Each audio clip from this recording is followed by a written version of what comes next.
Samuel, who usually runs these today.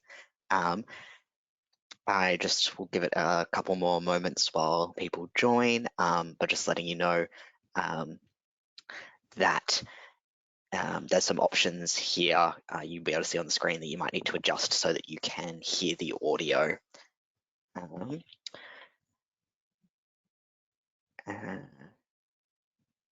All right, so I guess we will kick things off. So to begin with, I'd like to start with an acknowledgement country. I'd like to acknowledge the traditional owners of the lands on which we meet, which I recognise are all across Australia. Here in Sydney, I'm on the land of the Gadigal people of the Eora Nation, and to pay my respects to their elders, past, present, and future, and to acknowledge that their sovereignty was never ceded, and that this always was and always will be Aboriginal land. So there's just a little bit of housekeeping before we get started. The software we're using today doesn't allow you to unmute, but you can submit questions through the questions section of the control panel, and that question can be, please let me off mute so I can ask my question if you'd like it to be. Alex, our facilitator today, will also be answering questions in the chat if need be. So yeah, this session is being recorded, so don't stress too much about taking notes. There will be a video of this available on our website in about a week's time.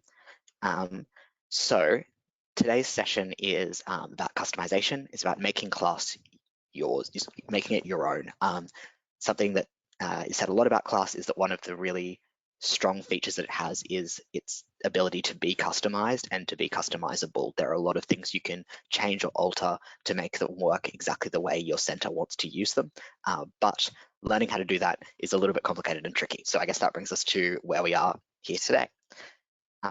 I can see this is a relatively small session. So as we get going, if there are particular things that your center is trying to do and you think maybe it would be helpful to like mock them up a little bit, pop something in the chat. We can absolutely run through a few different scenarios to try and give you as much as we can out of this today. Okay, so it's just a little bit of an overview of what we'll be going through different kinds of fields, types and categories, field mapping, and then a few different customization options that you can do. Also, as you may or may not know, at the end of the session today, we're going to go through a little bit of a sneak preview of our document management software that we're hoping to add into class in the nearish future. So just a heads up that we'll be going over that at the end if you want to stick around and have a little see what we've got cooking. So the first thing I should say before we properly kick off is that all of the things that we're going to be going through today will alter class for your center and for everyone at your center. None of this really is just for one person. This is kind of global stuff. So if you want to try some things out, but you're worried about breaking things or stuffing something up for your center, we do actually have a class demo site that we can give you the login details for, where all the data is fake and you can mess around as much as you'd like without having to worry if that's going to impact any of the work that your center is doing. So if that's something you'd like the keys to, shoot us an email on the help desk and we can get that info to you. No worries at all. So yeah, maybe just keep that in mind that that's an option as we're going through this and you're getting ideas about how you want to change things for your center. So let's start with fields. I'm going to flick back over to class. This is the CLC's Australia Dummy Center, so there'll be a few things in here that'll look a little bit interesting. Don't worry too much. So I'm just going to start by opening up a service.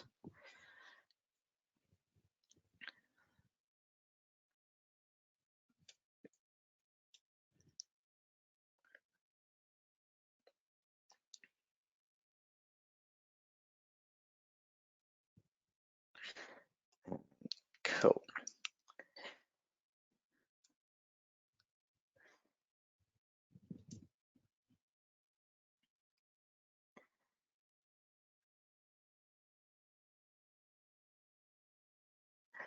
So when this loads, we're just going to go through some kind of basic nomenclature, some sort of, yeah, like a little bit of name logic around that's going to come in handy for the stuff we do later on in the session around different ways things interact in class. So you can see all of these options here: service type, service ID, matter ID, client name, funding category, etc. We call each of these a field. Now these ones, all the way down to linked services, are what we would call standard fields, as in they're fields that are built into class. They're they're not they're customizable to a certain extent, but they were made in class from the beginning of class. So then we have things like, for example, see if you click on service type, at the moment it's other representation, but if you click on this drop down, it will give you a whole heap of different options. So we refer to these as options, and then we refer to the selection that has been chosen, in this case other representation, as a response. That's just a way to, I guess, clarify what exactly you're talking about when we're getting into kind of the nitty gritty of this. So let's have a look at some standard fields, shall we? So this is something that we're going to use a lot in this session today, which is this little customize option up here. So you'll see when you mouse over it, it comes up with two options: customize view and clear view customizations. I would recommend not clicking clear view customizations. That will wipe any custom stuff that you have set up.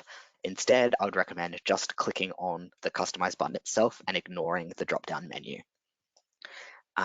So this brings up the customize view section, and you can see here we've got some things called general, and then we've got custom fields and standard fields. So if we click over onto standard fields,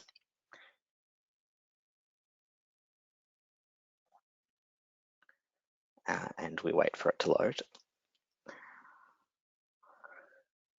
Cool. So you can see there's a whole heap of options here, and some of these are the things you would have seen earlier. For example, service type, service ID, client name, assigned to. There's also a whole heap of other stuff on this page. So you can see here is a column called tooltip. Basically, I would ignore this. Anything you write in here will come up when you mouse over these things as like alt text. If that's something you've seen on the web before, like say, for example, if I see mouse over export comes up, that's a tooltip. I can't really think of a place in your service delivery that would be useful for you, but if it is, it's available.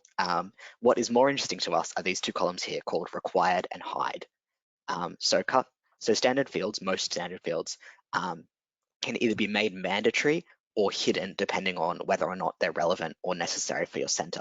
So for example, keywords, many centers we know don't use keywords. So say they don't want that field cluttering up their screen. If you click hide and then click save, and then close and reopen this service.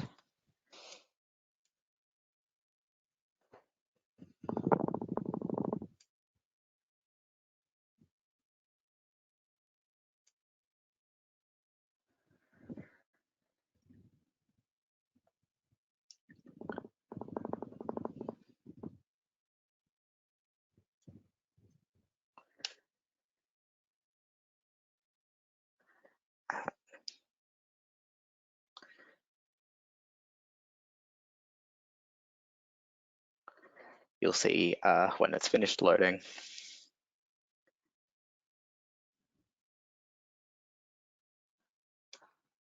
That's always a good sign.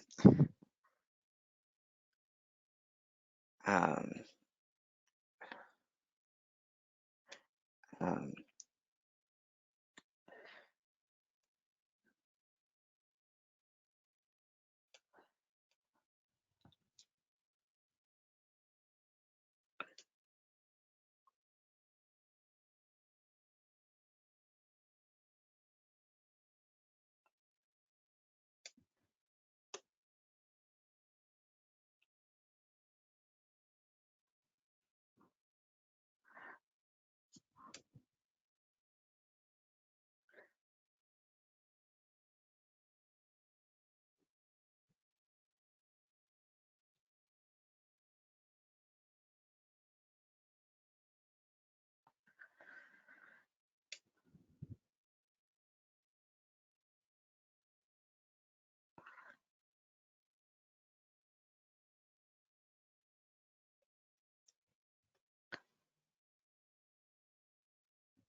when this eventually loads, the keywords field will be hidden from the service. So you can do that for a whole bunch of different fields. And obviously whether doing that is a good idea or not is something you might want to check in with the help desk about, or you might want to have a fiddle in, like I mentioned, the test center to see if this is going to work for you or not. So that's kind of all you need to know about standard fields. The next place we're going to sort of deepen our class knowledge is with custom fields. So if you'll see, the other option on this Customize View tab is custom fields here. So if this will load,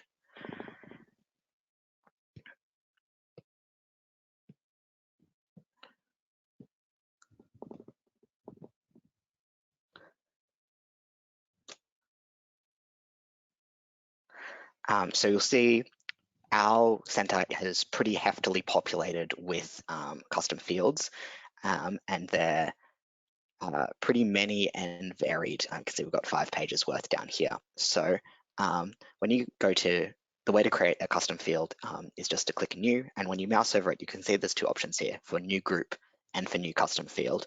I might start by showing you how new group works. So you'll see this only thing that this group is required is a title.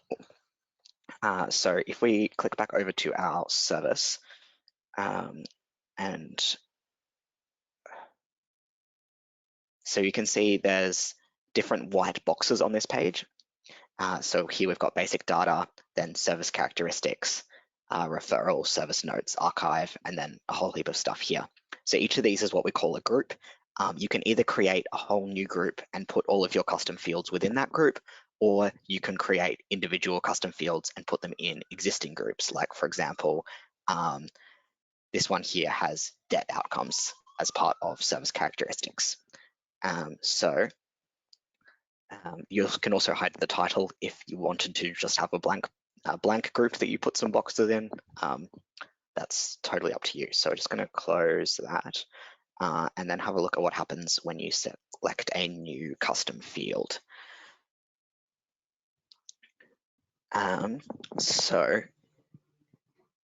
Actually, I might step back, sorry, to a tiny bit before we get into actually making the custom field, and that's to talk about where you should put a custom field.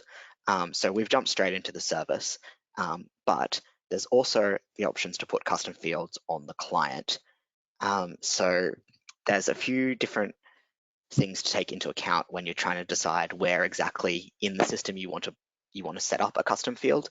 And the most important thing to take into account is whether or not you think that item, that thing that you're trying to capture, is going to change.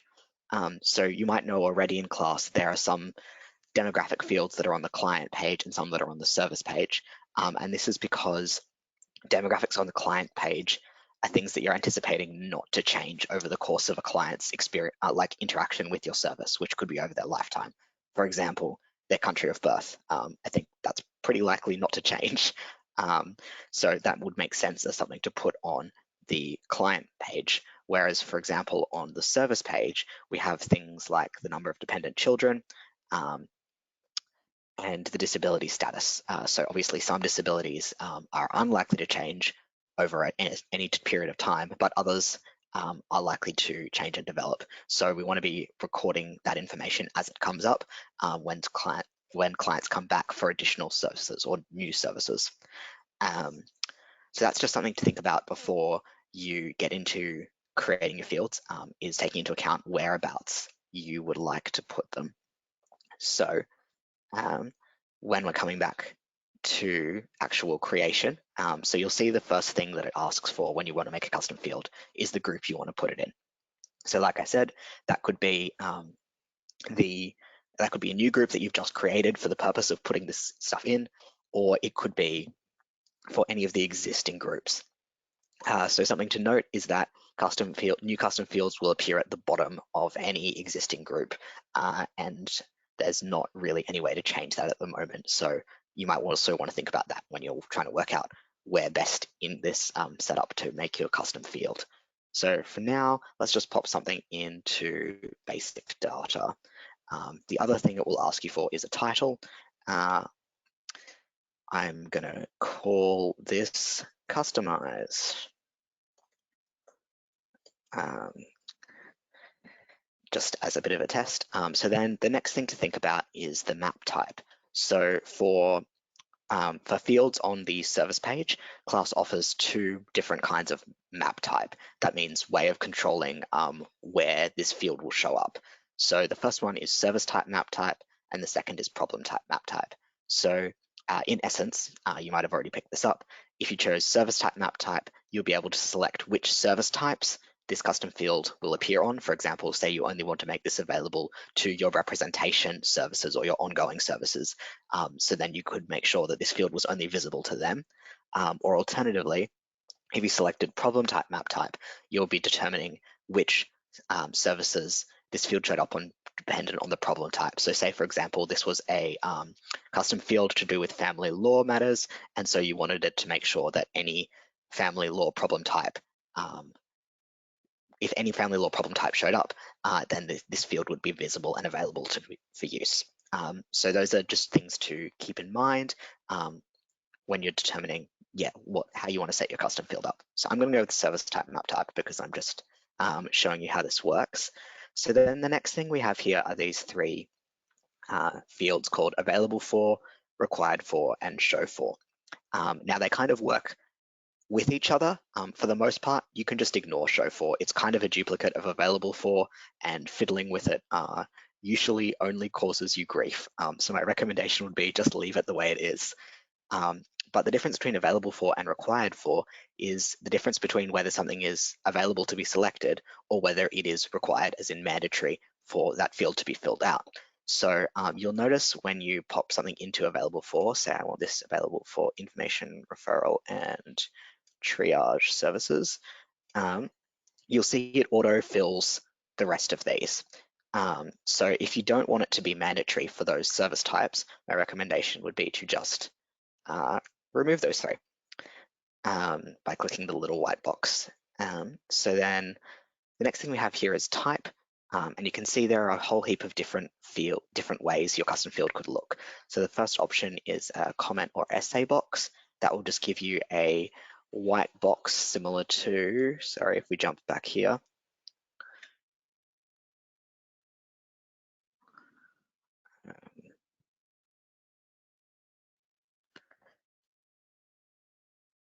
Come on.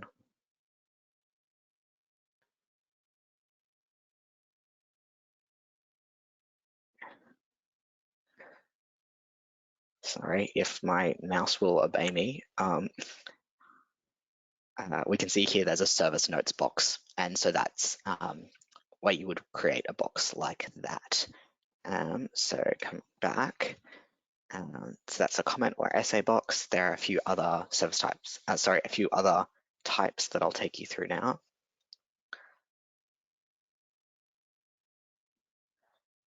So single input, so if you just wanted to put just one thing in, and you can see now it asks for a data type down the bottom. So that could be text, number, email, date, or date and time. Multiple input is the same, except it asks for you can have more than one of those. Multiple choice, only one answer, and multiple choice, multiple answers are kind of exactly what they sound like. Let's grab one of these. So for multiple choice, it'll give you a couple of options for the controls. You can have buttons in a variety of columns or a drop-down menu. I recommend the drop-down. It is by far the cleanest looking.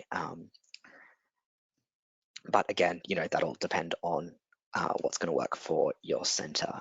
Labels only just gives you a label with no way to put an option in. I'm not totally sure what use that might have for you, but if you've got one for it, that's awesome. And then single checkbox just gives you one little box that you can put a tick in or not put a tick in. If we jump back to see this conflict check one here is a single checkbox.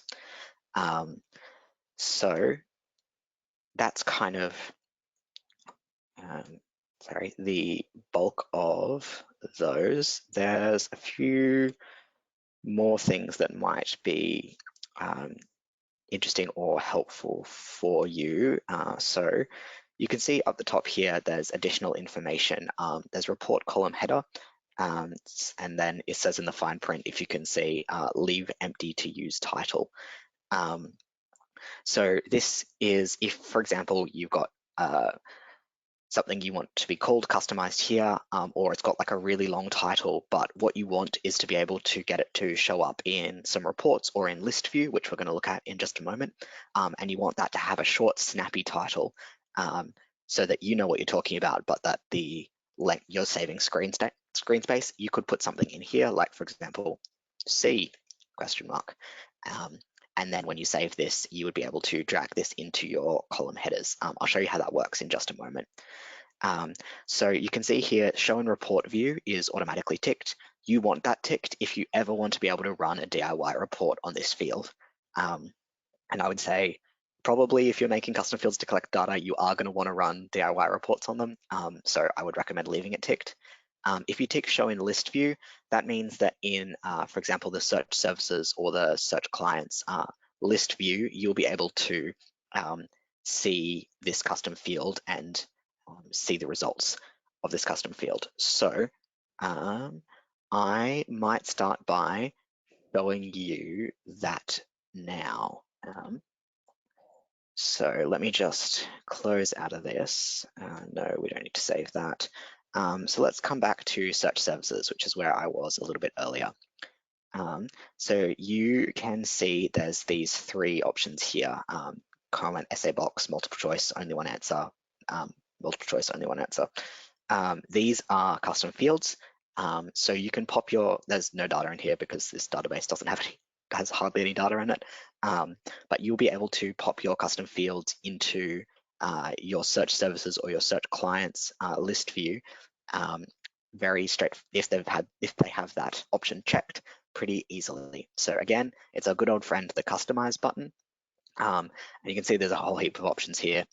Don't worry about it, just click customize and you'll see you get a column chooser little box here pop up. And you can see there's a whole heap of different options in here. So some of these are standard fields that I've gotten rid of because they were in my road, like actions or additional parties, and some of these are obviously custom fields like C or S. So in order to bring this into your list view, you just click and drag it, and then you'll see the two little white arrows where you can pop it in and just let it go. And then it should reload with that list. And there you have it. So that's fairly straightforward. Let's go through problem type custom fields in a little bit more detail, perhaps. So because they're a little bit more complicated. So if we click on customize, go back to our customization. Yep, great, thank you.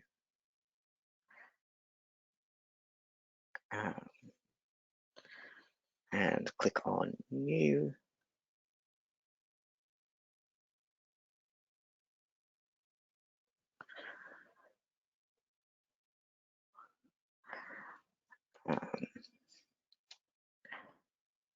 Let's pop this in the service details box.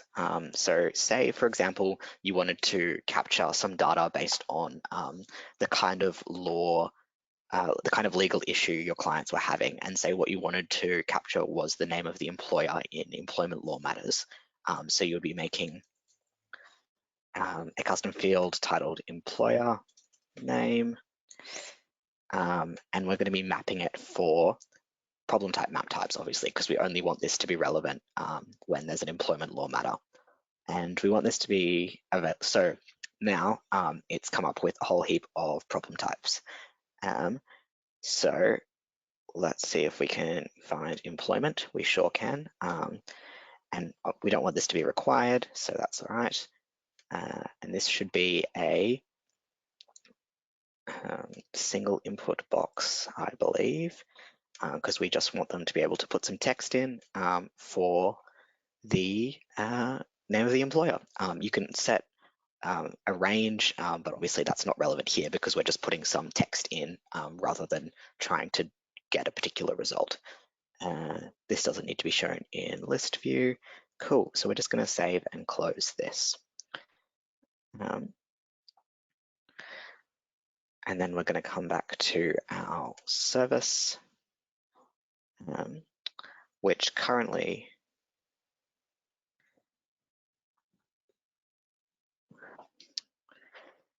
has a problem type, tenancy bond tribunal. Let's get rid of that because what we're more concerned about is an employment law issue. So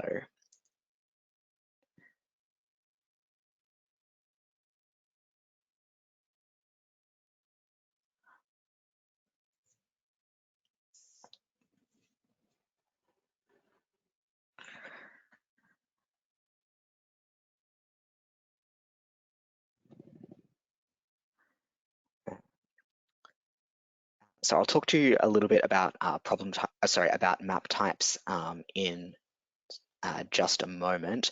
But for the moment, let's just pop in employment here.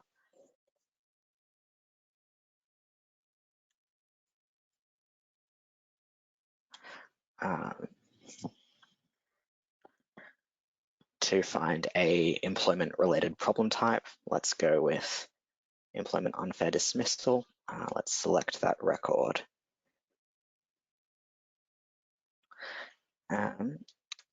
Great, and let's save.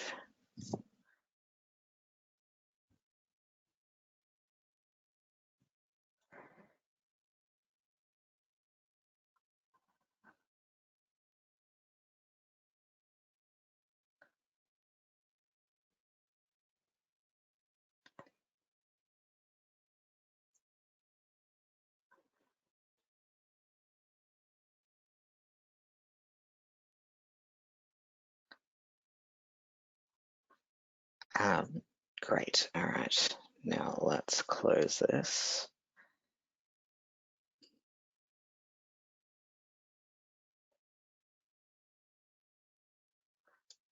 Open this up again.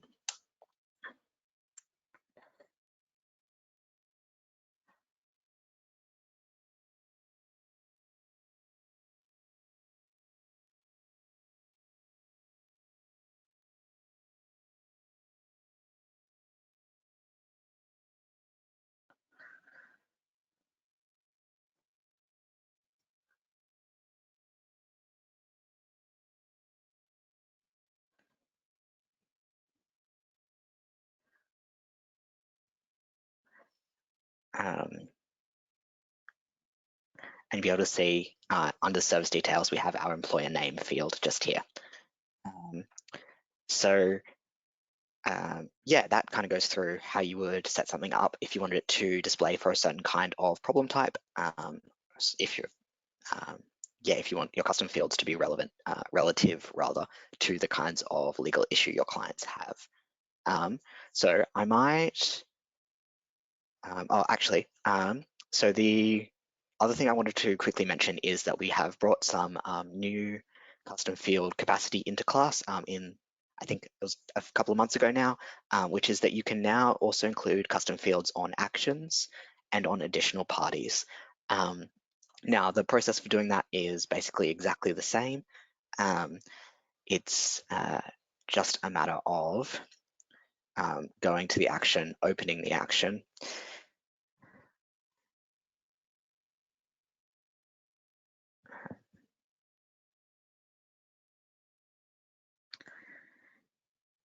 and clicking Customize.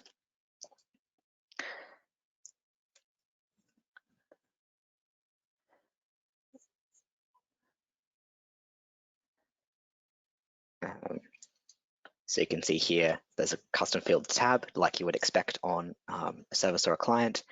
And you can see someone's had a fiddle around in here, but you can also hit new and it works exactly the same.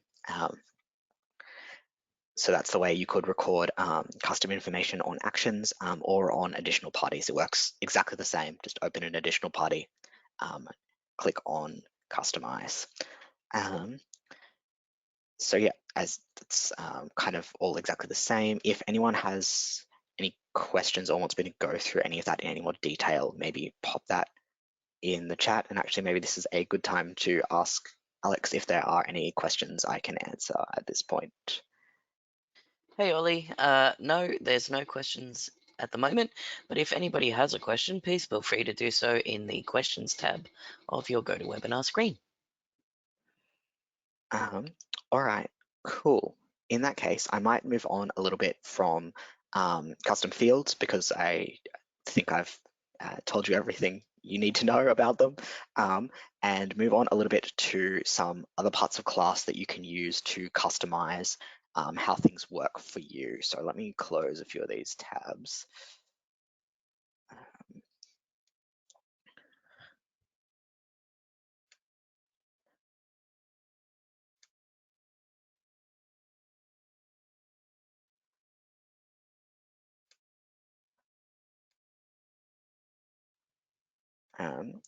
So I'm going to take us all the way back to system settings, and then to types and to a couple of options here that you may have fiddled around with before or may have never seen before.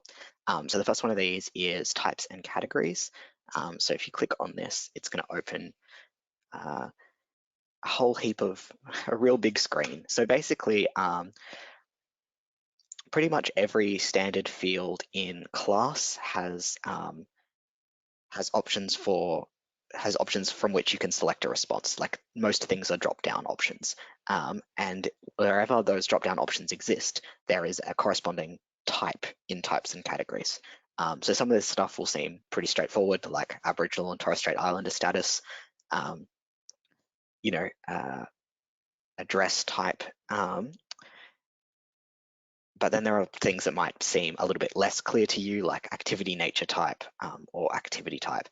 I wouldn't recommend jumping like both feet into fiddling around in this. I would recommend working out how these interact with the way your center is using class at the moment before you go too wild. But there are certainly lots of places in here that you can add customized options that are going to help you out in making your center's service delivery more specific to the work that you do.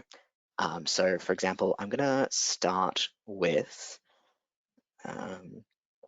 disability status.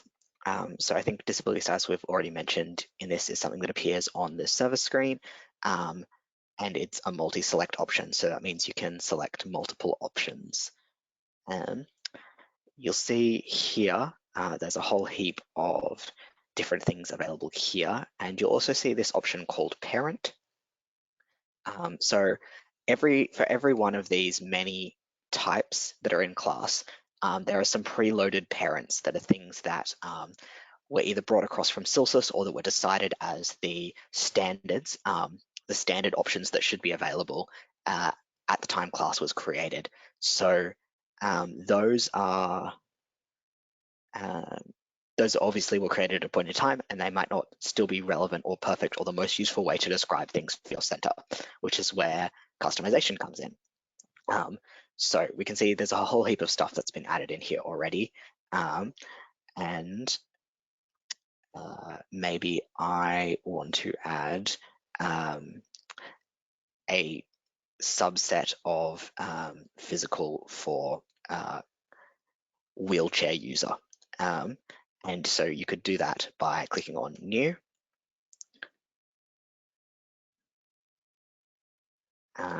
And you'll need to select a parent. So every custom option you add in types and categories will need to be connected back to a parent from the original list. So in this one, I want the parent to be physical. The codes kind of don't mean anything.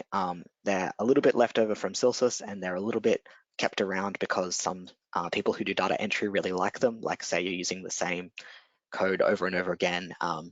That's sometimes better or more helpful than scrolling through a huge list. But as you can see, they're not required. So don't worry too much if you're trying to come up with one for it and say,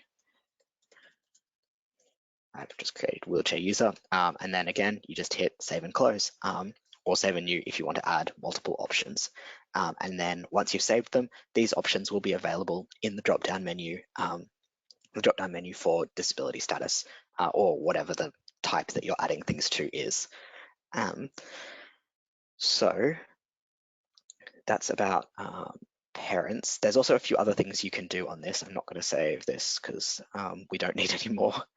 You can see over on the side here, there's set as default options and there's a remove default option. So at the moment, psychological is the default, and that means that for every service, this will be the disability status will be populated with psychological automatically. For disability status, I can't see this as being a great idea for a center, but I can certainly understand that for some of the other types and categories, you might want to have a default of unknown or a default of no or something like that. And this would be the way to do it. So again, so to remove a default, you just hit remove default.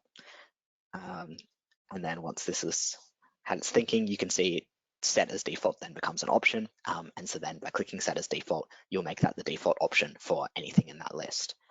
You can also see the next column here, there's some options called hide and unhide. So that's just where you can make something visible or not visible for your entire center. So say, for example, you don't want anyone to ever be using the not stated disability status. So if you click hide, that will remove it from the list that you can select from. And so then that way, no one from your center will be able to select it. This doesn't delete or remove any existing data. It only has this effect for any services from that point forward. So if you have old data, it's not going to change that or edit that, but it will mean that from now on, no one will be able to see that option. Let's see, what else is there? There's the display order. So you can see here, there's a whole heap of numbers going all the way down to 62. So if we wanted to change things around so that perhaps unknown appeared at the top of the list, you could make this a 1 and make this a 2. And then up the top in the menu here, there's a reorder button. And once you click that reorder button, it will swap them around, and it will swap them around in the list as well. So that's types and categories. It's probably worth having an explore if this is something that you're thinking I think that you might want to change for your center, because there are certainly ways this can be, I think I mentioned, that can really assist your service delivery, but you also don't want to be accidentally getting rid of options that are really helpful for data collection in ways you don't necessarily realize. If you ever have any questions, feel free to ping them to us on the help desk. We're always happy to help. The other little tool I am going to go through in terms of customization is field mapping. So again, this is through system settings and then to field mapping. And this is another, I guess, a little bit of a tricky part of class, but that can let you make some cool changes to how things work for your center. So you see we've got these 3 options here for client, project, service, and service. So I'm just going to open up the client one. So a lot of the standard fields in class appear in here. You can see, first name, last name, other name, employment status, income level, things like that. And if you go down to service, you'll see the same. So let's pick something. Let's start with gender. So you can just click on the hyperlink to open these up. And then, so you can see there's some stuff up here. So the entity type, that means the screen that it appears on is the client screen. You can see the group where it appears, and you can see it's arranged by organization type. Client type is another way to think about that. So here you've got this available for, required for, show for again, that you might remember from the custom fields we were setting up. So at the moment, gender is only available for people who have selected that they're an individual. But you could also you could also make it available for organizations, government bodies or agencies or other. You'll see again the same logic follows, is that it makes it automatically required for. You just get rid of that by clicking out of the X's. So then when any client comes to you, regardless of whether they're an individual, an organization, a government body or other, the gender field will appear on the client record. So this is a way for, this is just a way to determine where you want stuff to be appearing for different kinds of clients. So I'm going to close this and open up something from the service record because that might show you where this can be more interesting or more helpful. Where's one of these?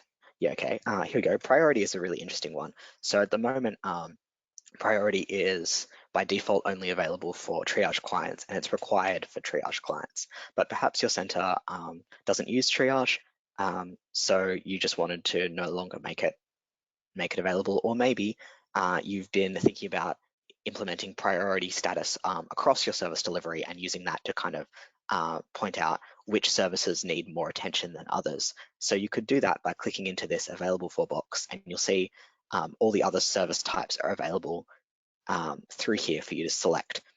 So you could select whatever ones of those that you thought you wanted priority to be an option for, and then just hit save and close when you're done. And then those service types will have the option to, or be required to, if that's what you've chosen, to fill in the priority field.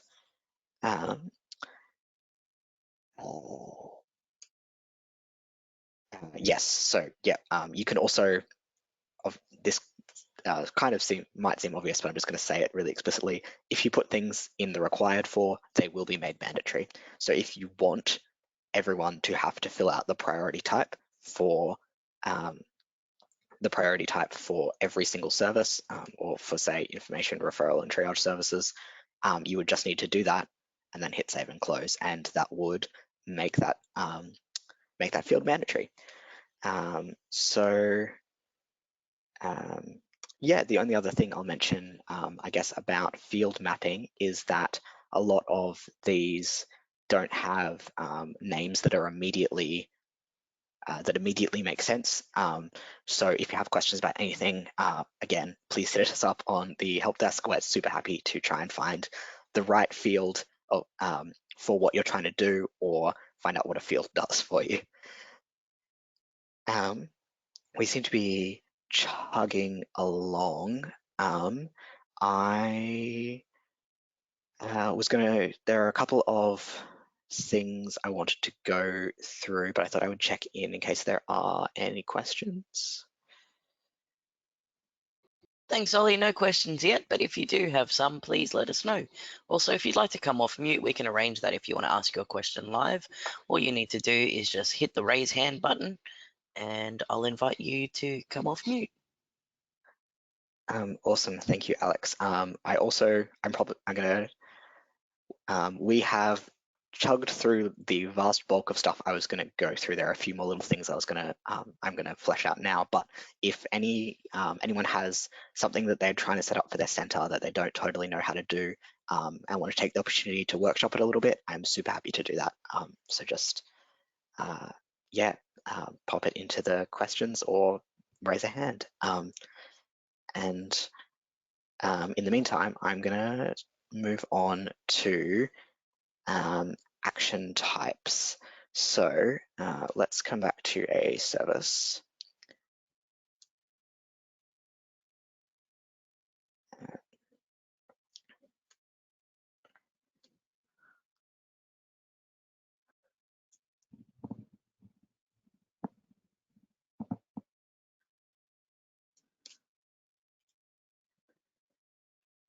So I know not every center uses actions, but they can be a really interesting way to keep track of the work that you're doing, and they Yeah, this is just a way to, I guess the standard set is not intuitively like an exhaustive list of all the things you could use actions for.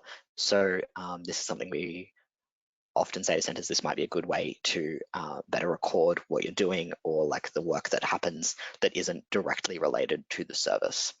Um, so what have I done? Actions, cool.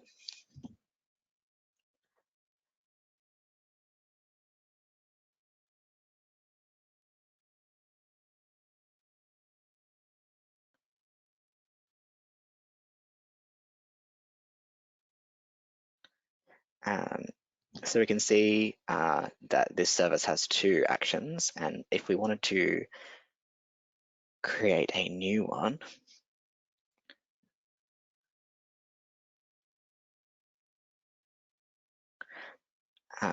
so you'll see the first thing you're asked for is an action type when this finishes loading. And you'll see there are a few different options here: appointments, closing notes, communication, critical issue. You know, there's a whole heap of stuff here that we've set up as well. Say you click on appointments, you'll notice that what's available on the right-hand side here changes. So you can create a new action type that will have different things available on the side here depending on what you want or need. So I'm going to close this for now and jump back out into system settings and types and categories. And we're going to have a look at action type.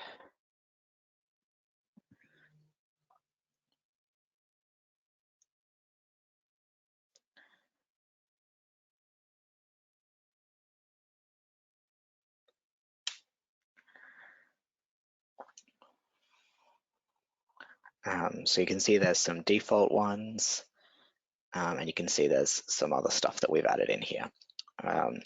So if you click on new,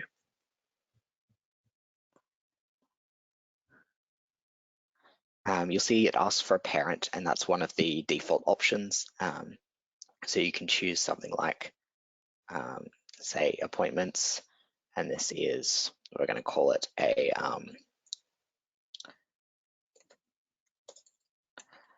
follow-up phone call. And we're going to save it and close it.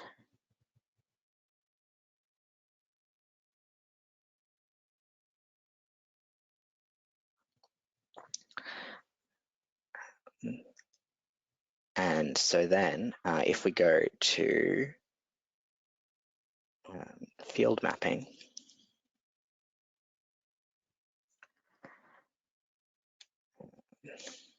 and then we wanted to edit, sorry,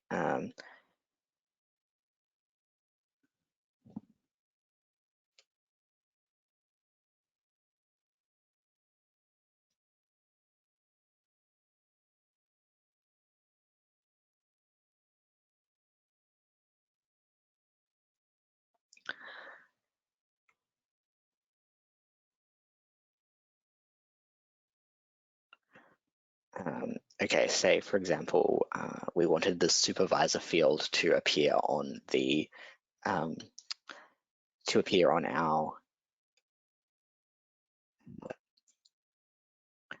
our new action type.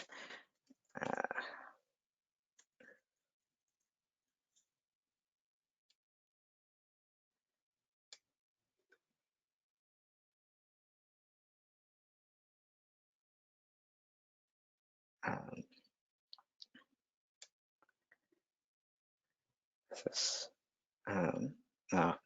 I may have chosen a bad example, I'm so sorry. You should be able to find these fields in field mapping, and then you'll be able to select that you want them to be available for the action type that you've just created. So you can also then, for example,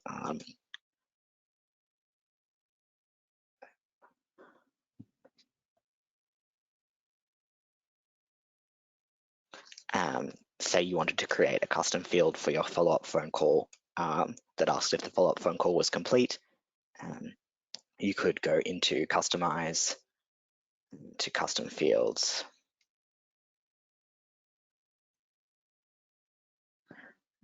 new.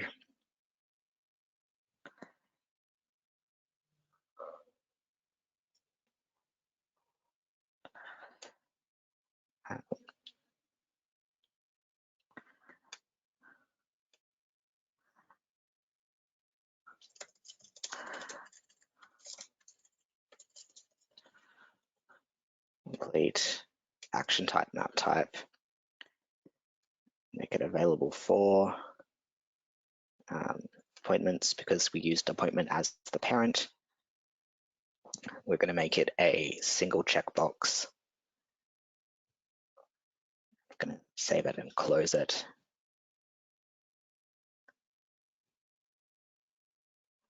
And then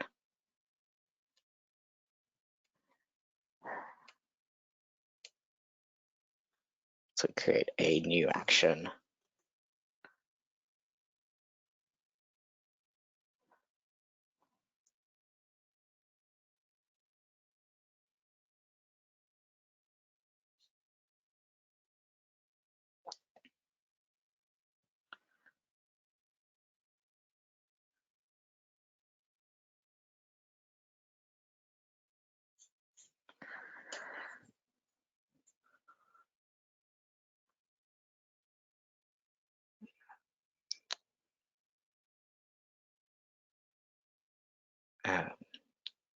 Appointments.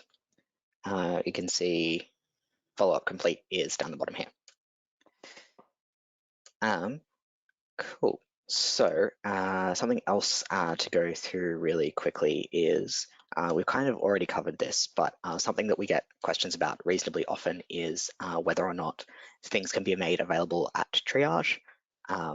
So there are some. So if we go to field mapping, there are some things you'll be able to make available at triage by going to the entity type service. And then say, for example, you wanted to make keywords available at triage. You could click on keywords and you can see here it already is, but you could also have a look in the list and select anything that you wanted to be made available at triage. So you can kind of just go through the list for anything that you wanted to bring in that way. Triage is, yeah, like there are definitely ways that you can customize it to make it more in line with how your center wants to collect data. All right. I think that takes us through to how to get help. So one of the things that you can do if you run into any issues that I've mentioned a few times about this is you can contact the help desk. And you can do that in a couple of different ways. So if you click on this little circle with a question mark in it up the top for help, that will open up our website.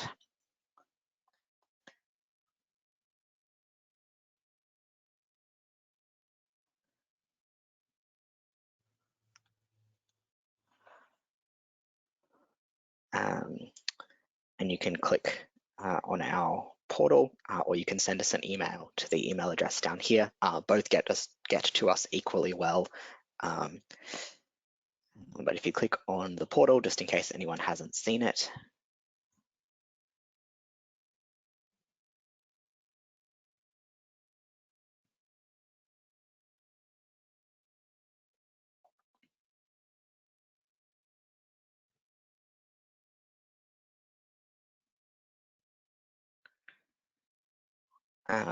so yeah, you can click on any of the issues you're having and it'll come through to us. You can also click on this little requests box up here if you're signed in, and you'll be able to see a list of all of the stuff that you've raised with us, and where it's up to. So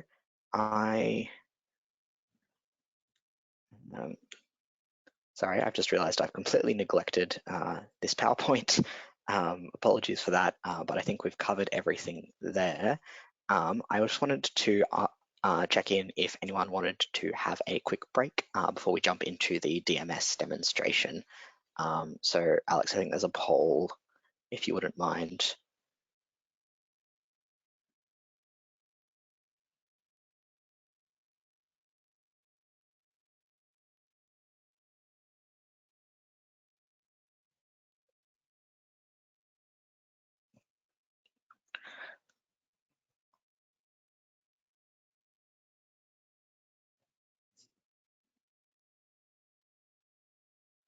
All right, that looks like a pretty definitive no. So let's jump right into it, shall we? Um, so this, um,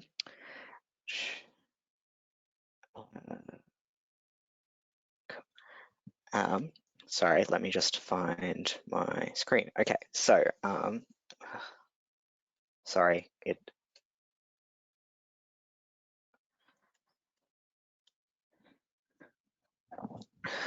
let me just log into our test center. So as you may or may not know, we are hoping to roll this out in the near future. This is an update to document management systems, the way they currently work. It is unlike MFA, this is an opt-in system. So if you see what we've got here today and you think, dear Lord, don't want that for my center, absolutely not. That's okay. You can keep the existing way of using document management and no one will force you to do this.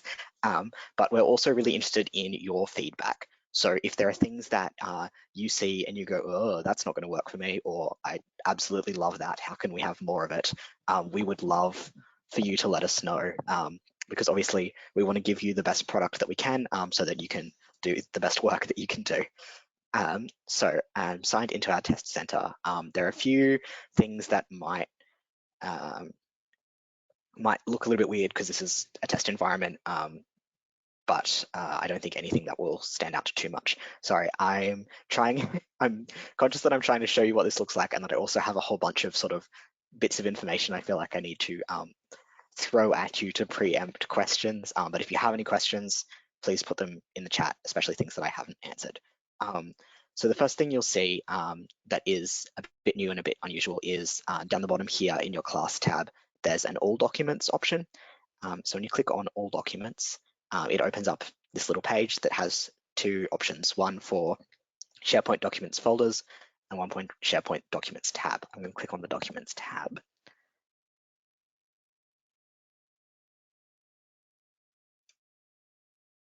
All right, let's try folders. Okay, folders works and tab doesn't. That's good. And you'll see straight away that it's opened in a new tab. And this is for the whole center. So your center's name will be up here. And you can see here is a folder structure. So you've got center, client, employee, and project. So those are the four like high level options in the folder structure. So for example, say you wanted to store some documents related to your center, but not related to a particular client, you could do that through the center option. Say you wanted to store some employee documents, you could do that through the structure as well. We've tried to make this kind of as open and generally friendly as possible. Yeah, and want to leave it up to centers to customize and change things to suit their needs.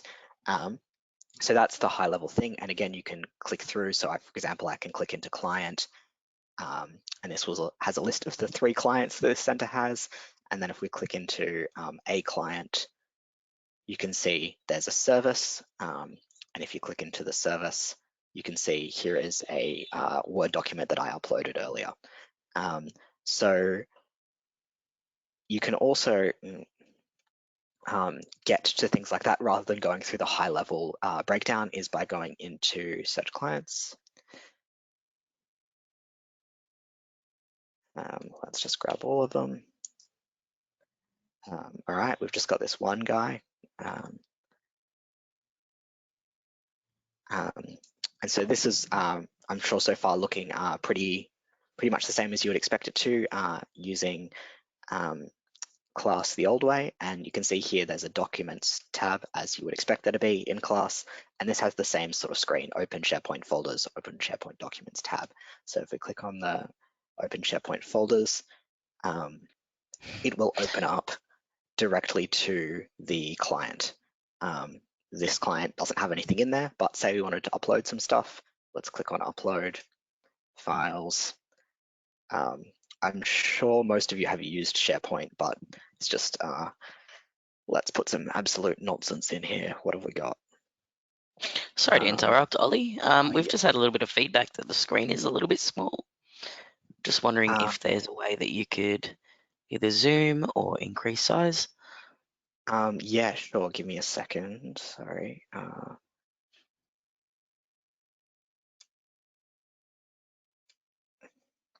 Let's just put this spreadsheet in. And yeah, let me see if I can make things a little bit bigger for you. Is that better? Yes, thank you so much. Cool.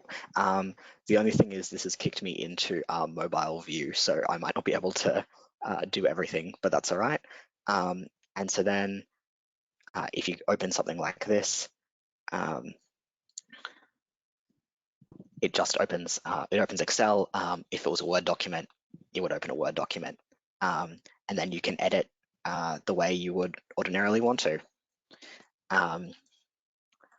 So this is, I think, going to be really cool in terms of not having to download, edit, and then re-upload documents, which I know is a bane of some centers' existence.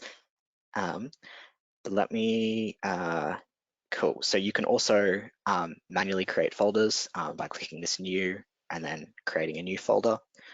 So say, for example, you wanted to bundle together a whole heap of, I don't know,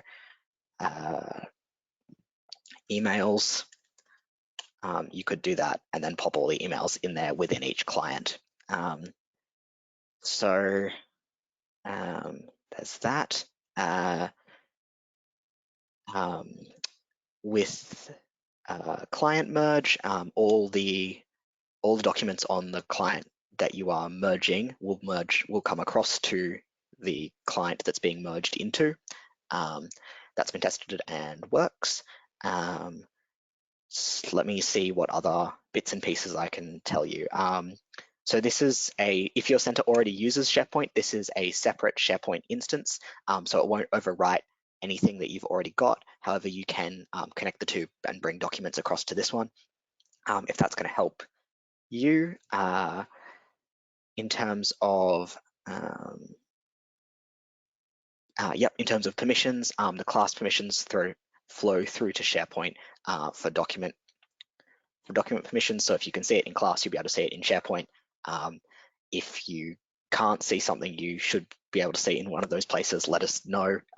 This is a ways off you being able to play with it, but yeah, there's some things we can do to control that in the back end.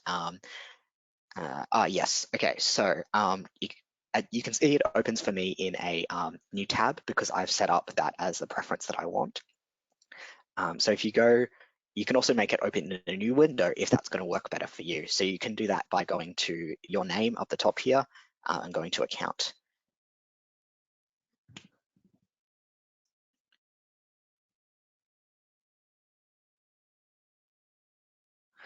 And you can change menus, I think it is.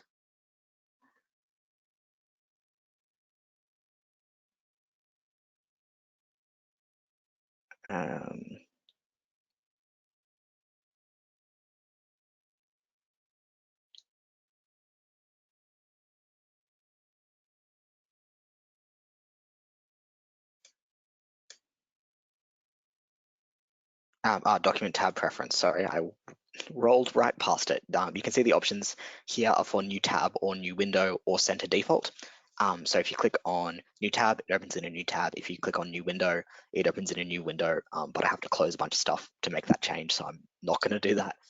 Or center default. So your center also will have the option through their center profile to select a default way this should happen for the center. I think that's pretty much everything we need to go through. Obviously, within within SharePoint, you'll be able to set up document templates. So for example, things that you want to use for every single client, you'll be able to set those up there. Hi, Ollie. We've just had a couple of questions come through. Yeah, sure. We've had one that says, my class page does not have a documents option beneath my services. Is documents something that will appear after the changeover due at the end of the month, or am I missing something? So yes, this isn't ready to be rolled out yet, as Ollie advised, so it won't appear on your particular class just yet. Ollie, did you want to take it from there? Yeah, but Michael, you should have a documents tab underneath my services. I will check your account after this and then shoot you an email. You might have something turned off that you shouldn't have. So And there's I'll get back to you on that. Oh, yep, sorry, Alex. And there's one more question. Will there be an option in future to integrate to document management to our existing SharePoint instances? So that's something that's been talked about like a reasonable amount. I don't know that I have an answer for you on that right now. I'm really sorry. I know it's something that centres have expressed interest in, and we're looking to see how possible that will be and like where in the realm of possible it will be. Like something we can do in the near future as opposed to a long way down the track. So unfortunately, I might have to update you with that when we're bringing this in. Sorry, Matthew.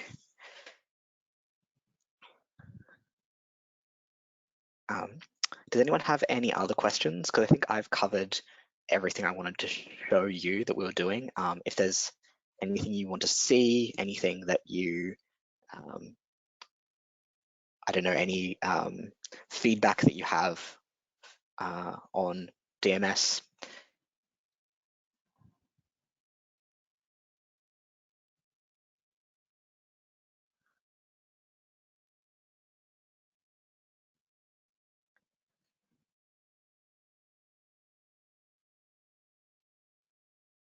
Um, all right. If no one has any more questions, I realize we're finishing quite a bit early, but I feel like that's probably only a good thing. Hopefully I'm giving you all the gift of more afternoon than you thought you were having. Um, yeah, if there's anything left, please send it. Any more questions, please send them through. Otherwise, Oh, we've got one. We've got a couple more. oh, Thanks, Matthew. Yes, it is a major. It does look like a major improvement. I think it'll make it easier to file and view and edit documents live in class. And clarify permissions. Can they be managed for certain logons? um, sorry, I think that will depend a little bit on what you mean by certain logons. So, for example, if you have, I know some centers, for example, have a role set up in class where not for just non-legal staff so that they can't see any legal work that's being done. So, for example, those staff will still not be able to see the legal work and they'll just be able to see the non-legal stuff. But if you mean making sure an individual user can only see documents relating to certain clients, that will kind of remain the same as in class. So the permissions in SharePoint are driven by the permissions in class, if that makes sense. I've sent a request that if you want to come off mute to ask your question live or answer any, fill out any more details, please feel free to. So all you have to do is just hit the unmute button on yourself.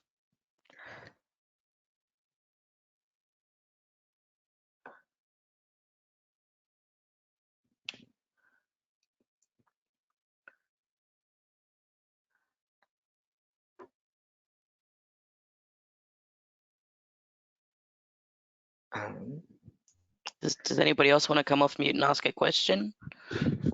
I do realize we are way ahead of schedule. And while we've got Ollie, why don't we take advantage of their skills?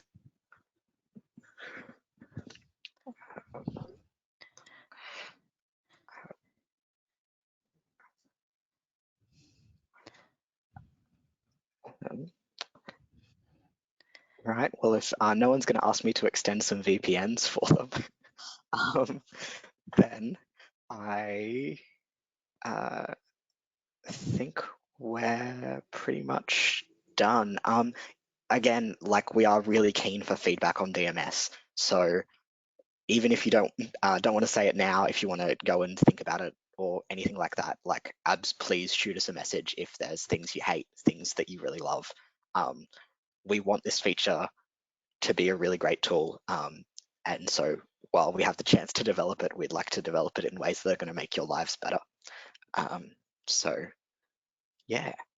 All right.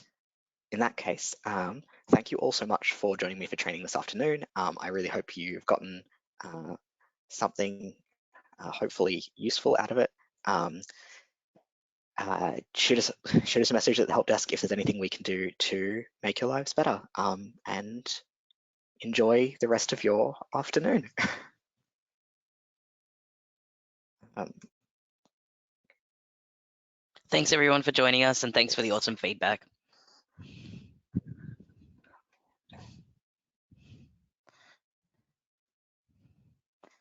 Thanks, Ollie.